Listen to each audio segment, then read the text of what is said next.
Hello, BookTube. Believe it or not, I have some mail. It's Christmas Eve, but I got a couple of packages of mail, so I guess we're not done with the mail yet for this year. I mean, there'll be mail in the week between Christmas Day and New Year's Day. There'll be mail, but there won't be me. I won't be making videos then, so I guess we... let's see what we have here. Okay, many places to put things. This first one is obviously a 2020 run release. Yeah, this is early March. This is by Flynn Berry, who wrote the book Under the Harrow, which I think I remember. I think I remember liking that. This is Northern Spy. Very, very interesting. I'm trying to remember if I read Under the Harrow. I think I did. But now, the end of the year is the worst time in the world to ask me what I remember. Oh my god. Okay, this doesn't have a pub sheet, and it also doesn't have anything on the back. It doesn't have anything on the inside, so I literally don't know what this is about. No idea. No summary at all. Well, let's do page 112 then, shall we? Sean the Book Maniac created the page 112 tag, where you go to page 112 of any book and read it, under the assumption that the early pages of the book will be heavily airbrushed for, all purposes. All editors will have gotten, that far but no farther. And that if you go all the way to page 112, you'll see the book sort of in its skivvies. You'll see it in its natural state. So let's do that. Let's see here. The storm came in fast. I remember worrying about the fishing boats that had been caught at sea. One of them had to be rescued by the Coast Guard. Those are the kinds of problems we have here. We're closer to a Coast Guard post than to a police station. We don't have crime. We have tense council meetings about building extensions and roadworks. We have feuds between rival antique shop dealers. This village is safe, relatively speaking. Maybe Tom is right. Maybe if we move to London, I'll start worrying about knife crime, or international terrorism, or air pollution. If we stay here, Finn can have a canoe and a dog, and he can swim in the sea even on school days, and he can grow up near his extended family. Though even places like this have been targeted in the past. No one really knows our village now, but it could be notorious one day. Marion said they're close to a ceasefire. She said dozens of people are working in secret to end the conflict. A twinge pinches my side, which I ignore. The sun is behind us now, sending our shadows ahead of us on the dirt lane. I wave my hands, and Finn laughs at the jumping shadows. I walked all these lanes all through my pregnancy, which from here seems like it was an easier time. I feel nostalgic for it, for my concerns then, their simplicity. All I had to do to be a good mother then was take a pre-vitamin. Now, I wonder, would a good mother take Finn away from this place and keep him close to his father? Would a good mother work for peace or stay away from the conflict?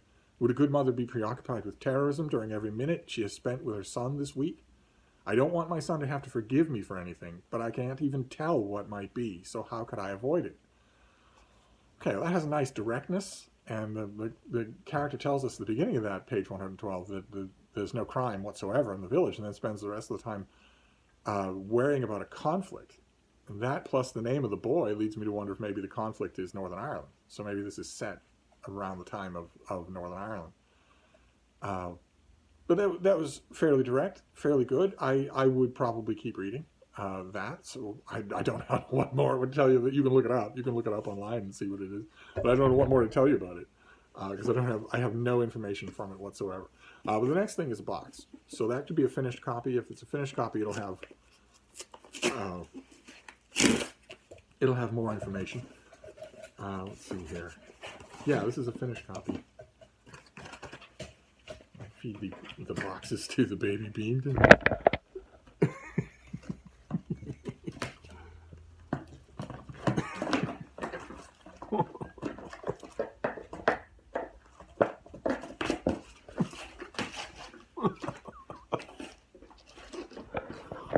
I don't know if it's coming out. She's just going to dismember that. So let's see what we have here. Oh, great. Oh, fantastic. Okay. Yeah, this doesn't have a pub sheet, but it has a dust jacket. This is by Ian Worthington, and it is Athens After Empire. This is history. Don't really have anywhere to put stuff here. I once again did not set up my physical location correctly, like a grown-up booktuber. This is Athens After Empire, a history from Alexander the Great to the Emperor Hadrian. Great. Let's see here. Ancient Athens reached its apogee as a political and cultural force in the 5th and 4th century BC. With its stunning marble monuments, agora filled with shopkeepers and vigorous political debate, and flourishing intellectual and literary life, Athens was a city anchored in the ideals of freedom, autonomy, and democracy. But in 338 BC, that forever changed when Philip II of Macedon defeated a Greek army and imposed hegemony over Athens and all of Greece. For the next 2 centuries, Athens remained under Macedonian rule until a new power, Rome, emerged and annexed Greece into its expanding empire. Despite the loss of its empire and autonomy, as Ian Worthington amply illustrates in this sweeping history, Athens remained a vibrant and influential hub in the post-classical Mediterranean. True, Athens hardly commanded a number of allies it had when a hegemon of the 5th century Delian League, and its navy was but a shadow of its former self.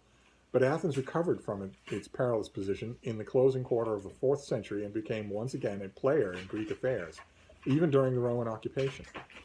Its democratic institutions survived, albeit in a restricted manner, and its achievements in art, rhetoric, and philosophy continue to be the envy of the ancient world. This book offers a long overdue narrative of the surprisingly durable and vital role the city played in the Hellenistic and Roman worlds. Sounds fascinating. Sounds right up my alley. And Ian Worthington, that is our author, is a professor of ancient history at Macquarie University, and the author of numerous books about the ancient world.